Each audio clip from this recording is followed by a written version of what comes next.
Welcome to the Grow Your Business and Grow Your Wealth podcast with Gary Heldt. Gary is an expert in helping business owners put together a plan that will provide a better future for their businesses, themselves, and their families. On the podcast, Gary interviews other professionals who share his vision, and together they share secrets and strategies any business owner can use to build a better financial foundation for your business and your life. Welcome back to the podcast. Today, our guest is Adam Doran, who is a wealth advisor with Prevail Strategies in Kansas City. Welcome, Adam. Thanks, Gary. It's great to be here. So, Adam, tell us how you got to where you are today, because you didn't go straight from college to being an advisor. Yeah, if you'd asked me in college, I would have never pictured myself doing this, but I actually got into law enforcement, police work, did that for 16 years. And it was a personal process of financial and personal development that I went through that actually led me into being an advisor now. So it was my own personal journey that led me here. Great. So,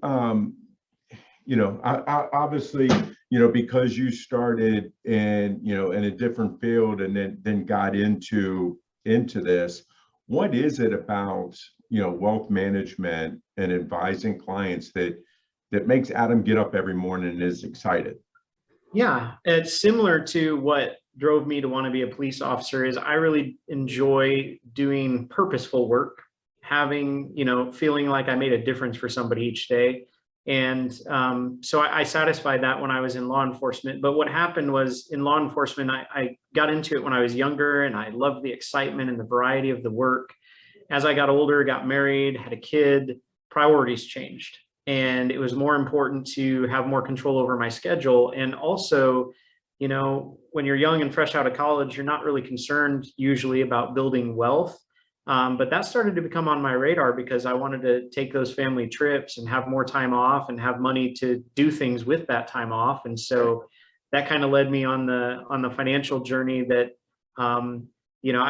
I sought the help of some financial advisors, wasn't really happy with what I found out and the results I got. And so I thought there might be a space for me in financial services to do it differently. Right. Now, you say that you personally sought out somebody to help you with your wealth advising. What is it that they weren't asking you or they weren't doing that wasn't satisfying you? Because I think that's an important distinction. I mean, we always talk about, what are some of the questions people should be asking you? Well, you've done it and you didn't like what you heard. So tell us about that. Yeah. Well, a lot of it was the experience. I had negative experiences, I would say, predominantly negative, because I felt like I went to somebody, got really vulnerable. Our finances are a personal, vulnerable thing. Yep. About all the things I wasn't happy about and how I wanted my life to be different. And I felt this dynamic of there was this sequence of 2 or 3 meetings and I was progressively being sold something. It just felt that way to me. And I think a lot of people listening maybe can relate to that the traditional experience with financial services, it can often feel as though this is a sequence of meetings. The advisor is positioned as the expert. And they control the conversation, and we move in this direction of being sold some financial product or service. And I just didn't feel like, for the amount of vulnerability I've given and what I had said about the vision I had for my finances, I didn't feel like that was getting answered appropriately. And so I didn't like the experience. Gotcha. So what, when you're potential clients are coming in to sit down with Adam, and because again, it's a service that you are selling to them, and there's got to be a certain amount of sales that goes into it. We're all in business for that. True. But what are some of the questions that you wish that these potential clients were asking you that they're not asking you when they come in and sit down with you? Yeah, well, first of all, client meetings for me and in my business, what it looks like is it always starts with education. So it usually starts with me sharing something that is not common knowledge or is, recent news in the financial realm, sharing something that stimulates a new thought or provokes a question. And often in my business, that's usually some form of education around taxes as a topic. I feel like traditionally financial planning can put people into a tax trap, because traditionally and by default, what we're being offered at our employers and what gets talked about in the media is, things like a 401k or an IRA, which in and of themselves aren't necessarily a bad thing, but people don't really understand the way they work. Right. And so you get into it and you start accumulating wealth in this vehicle, and you've not paid taxes on any of that wealth. And people are surprised to find out that tax rates seem to have an upward trajectory. And furthermore, when you actually get into retirement, the IRS starts sending you letters every year telling you that you've got to take money out of those accounts and you've got to pay taxes. And that's a surprise, because they didn't understand how it works. I think education is so critical. And so I love when people read a book that I shared with them, read an article that I shared with them, watch a video or a podcast that I shared with them, and then come up with questions about, what does this mean to me in relation to taxes? What does this mean to me in relation to, my future, my retirement income? So education is such a key component of my client process, and what I wish had been more present in the process, 10 years ago when I was seeking out help for myself. Right. I mean, I shared with you earlier. I mean, to me, education is very important, because I think that if we help educate our clients, then part of it is they're not going to be afraid to ask us the questions that they really need to.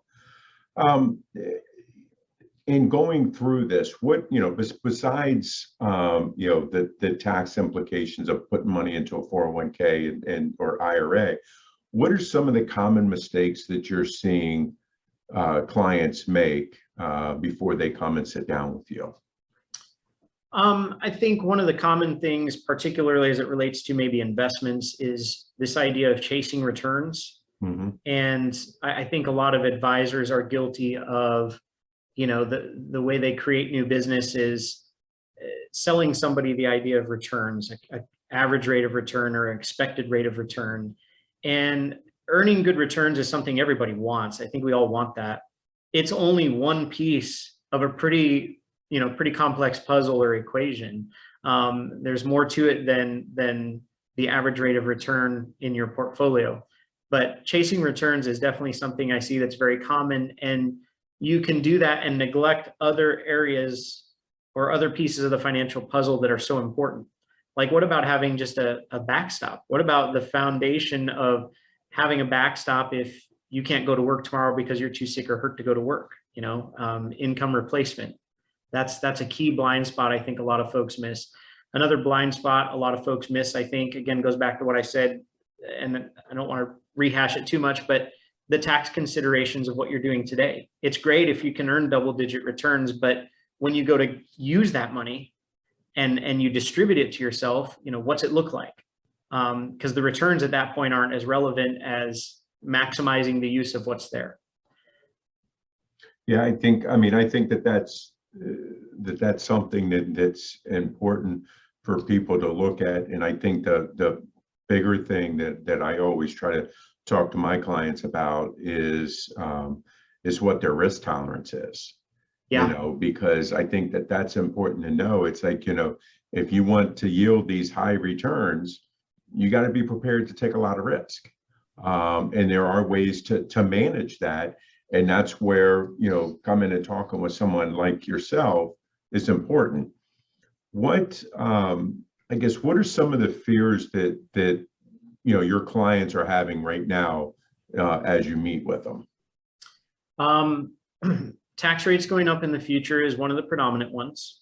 Another one is healthcare expenses. I hear that a lot from clients, is healthcare expenses, and a lot of clients that are business owners saying, that's one of the most expensive things, in their budget right now is how much they spend on healthcare insurance every month. And what's that mean to them when they, want to look out towards retirement or having less of a role in the business and just being concerned about that cost. So I would say, yeah, taxes and healthcare costs are probably the two biggest that I hear about fears. And then of course, and every advisor hears this, and I think all of us have had this thought, the fear of running out of money. If you start distributing your assets to yourself, running out of money, and how can we map out not letting that happen. So those are some things that my team and I are very used to hearing and working with. Yeah, I think something else that is important. You talked about people possibly running out, or if they need to have income replacement or anything like that for whatever the cause is. I think it's something that's important is working with clients, putting together a budget, because it's easy to say, oh well, if you have 6 months worth of expenses saved up, then then you should then move on to your next bucket of money or whatever. But lots of times people don't know what that 6 months of expenses are. What does that mean? Is this something that you talk regularly with your clients about? Yeah, budgeting is a part of an early part of client conversations when we start talking about if they're going to make any strategic financial moves, if they're going to shift dollars around. We first of all have to see what's available to shift around and make sure we're not creating, impinging on lifestyle. So budget conversations are for sure a part of it. And then, looking further out to kind of what you were just mentioning, I think is we're not only considering, okay, what are the assets that we're accumulating, but we're also thinking about what are the income streams that we are building. And that was, I want to go back to my own personal story too. A big piece I felt was absent from a lot of the conversations I had with advisors when I was looking for help myself.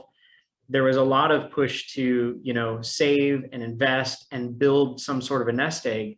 I didn't hear much about things like, income producing real estate, building a business to produce income.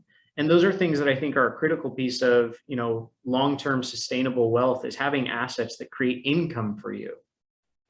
Right. And I think this again goes back to the education side of things, because we are taught from a young age, put away, put away, put away. But it's like, because I've had these conversations with my kids, they're like, what am I putting away for? And then I try to, to sit and explain to them. It's like, okay, well, you want that new Xbox game, or you want that new, VR game or console. Well, you need to save for it. So same thing. I mean, in talking with your clients, and trying to help them see into the future. And again, none of us have a crystal ball that's perfect. When you're trying to get them to save, how are you helping them to determine how much they need to save? And again, I know everybody's different and so forth, but how are you helping them figure that out? Yeah. We have some very, very helpful software that we're able to use to kind of, and I think crystal ball is a good term because nobody has one, but we try to get as close as we can to a crystal ball in that, we'll use software that helps us, first of all, look at snapshot of today. So here's your assets and your liabilities as they sit today. Here's how much is coming in. Here's how much is going out, so that the client can just get a very real picture of here's where I am. And if they're not happy with that, or where that leads them down the path, then we can start looking at, okay, since we have everything organized and on the screen here, where can you make adjustments? Is it that we're reducing, expenses X, Y, and Z? Is that we're able to increase some income over here? Or what I love to do is help people recoup money, right? Plug holes that they didn't realize were there. Right. Sometimes we find it's just as easy as, looking back through homeowners and auto insurance and saving money there. That's a small example. Other times it could be there's a massive tax deduction they're missing. They're a business owner and they're missing out on a huge opportunity to offset their income and reduce their tax burden. So those are just a couple of ways, but of course we can get creative as much as clients want to try to figure out a way to position them better. Right. So, in talking about a lot of these different strategies, can you tell our listeners why it's important to have a professional like you helping them through this process? Well, I think, lights went out. I think that basic budgeting is a discipline, and I think it's something we all know about, we all hear about, But just having some basic accountability on that is really helpful, to have someone who's not a member of your household from the outside looking in that says, well, here's what we see, and just making it very concrete and providing some accountability. Beyond that, I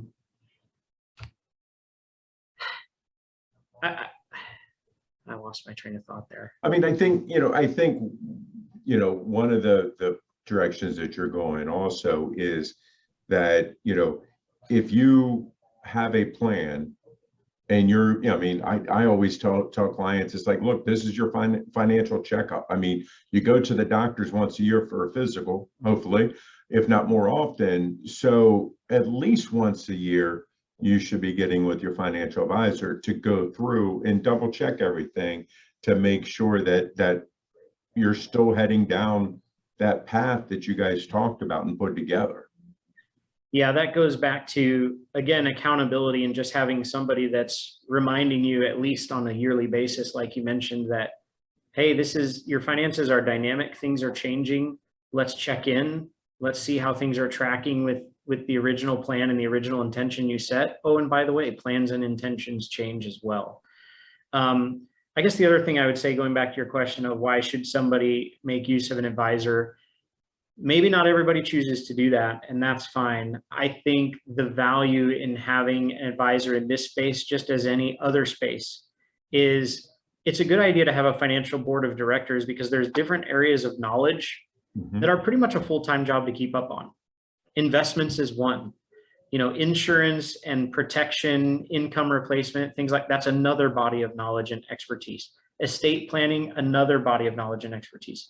CPA, what you do, another body of knowledge and expertise, keeping up on all the changes in the tax code. So again, there's people out there that will do just fine probably without an advisor, and they'll be happy with that. But if you're looking to really optimize and maximize efficiency around your finances, you'll need a personal board of directors and advisors, people that are keeping up on those topic areas, because it's their full-time job.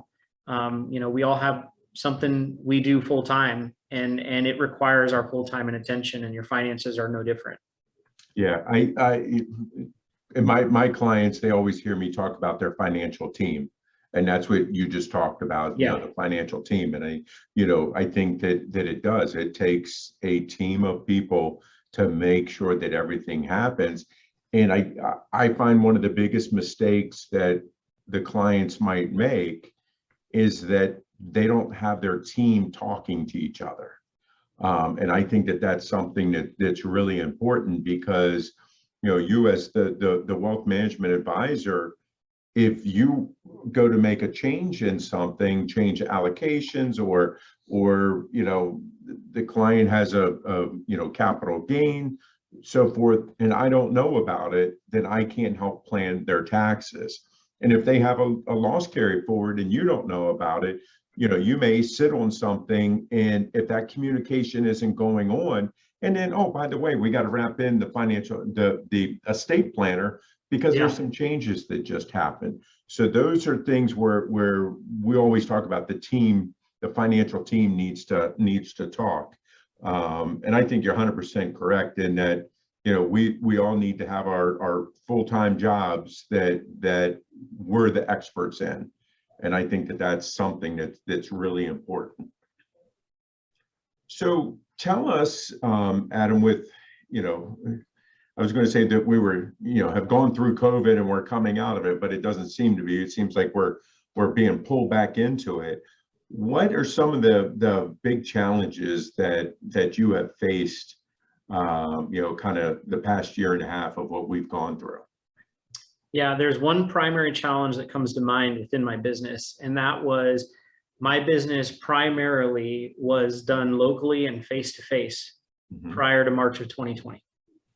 And when everything happened in March of 2020 that happened, I went from, going to however many chamber events and local meetups and actually holding live events too. I mean, that was one of our primary ways to, find new clients and create new clients, was to hold educational events in person. And that all went away literally overnight. when all of a sudden we couldn't go to the office anymore. And so having to make a very abrupt shift. Now, I have always believed and felt in my business that I needed to have more online presence, more online exposure, but it forced me into that. It was, a sink or swim moment.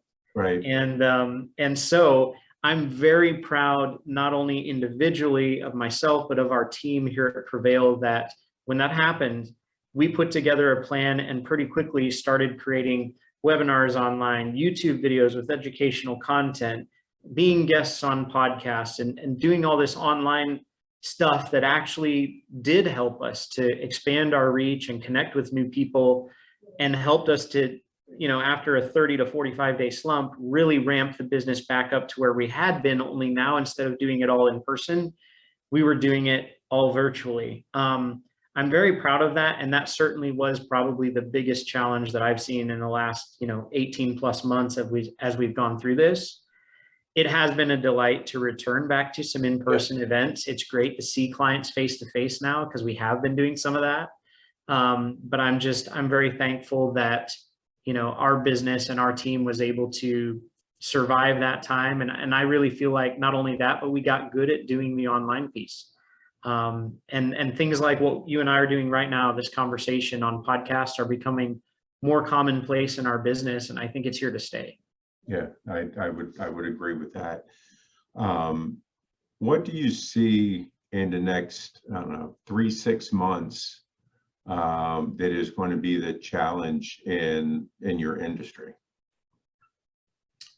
Really good question. I think there are a number of changes occurring. Not only in the marketplace. What's going on in the markets is just different from anything historically that we've got that's ever happened before. I mean, you've got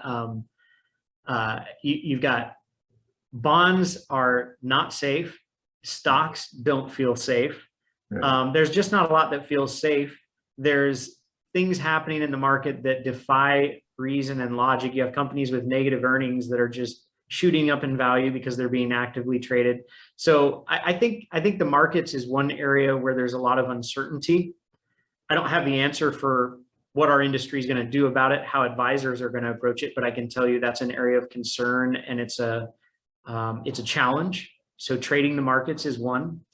I think another one that's changing and going to be interesting and difficult is in the life insurance space. There's some regulation changes going on right now. You have life insurers have been guaranteeing minimum accumulations within their permanent products for years.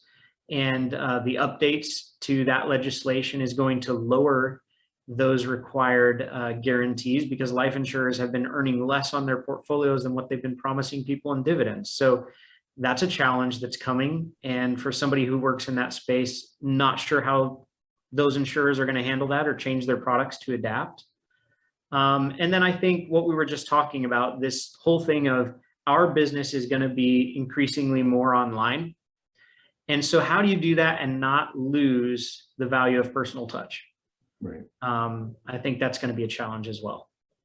Yeah, I agree with you. I know that because I have a lot of clients that aren't just here in my hometown, so I've used Zoom kind of before Zoom was a thing, but I also like that in-person contact.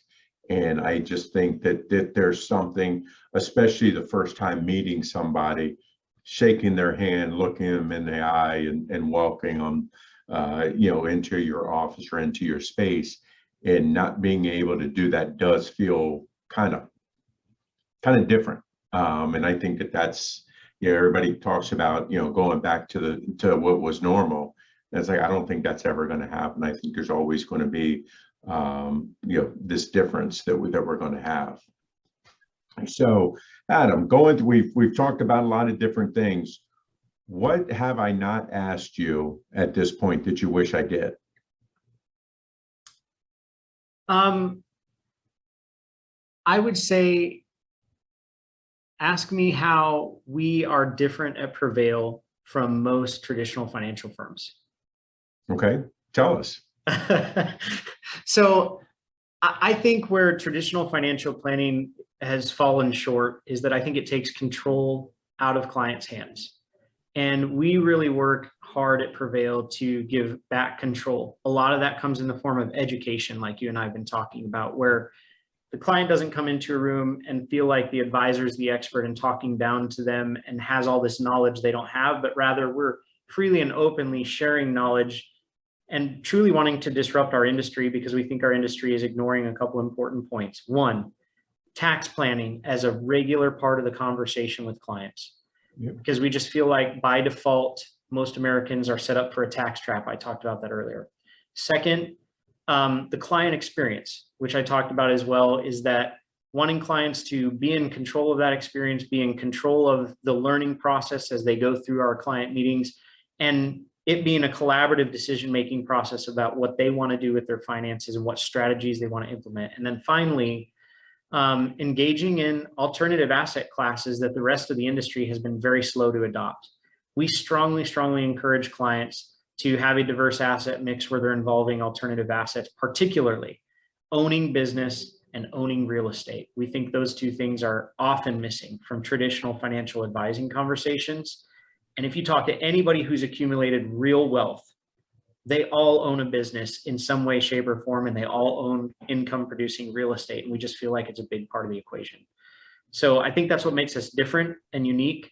And it makes our client engagement a lot more fun too, that we're talking about different things that they haven't had conversations with other advisors about.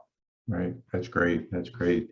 So if somebody likes what they're hearing right now and they want to talk to an advisor that looks at things differently, how can they reach out to you and talk to you? The best way to reach me is on LinkedIn. I am the only Adam Doran in Kansas City on LinkedIn. And I'm on there every day, and it is a primary tool I use to connect with new folks. So my LinkedIn profile is a great way to reach me. Great. Adam, we appreciate your time and appreciate your thoughts and your wisdom that you've given us today, and look forward to talking to you in the future. Thank you, Gary. Again, our guest today on the podcast was Adam Doran with Prevail Strategies. Thank you.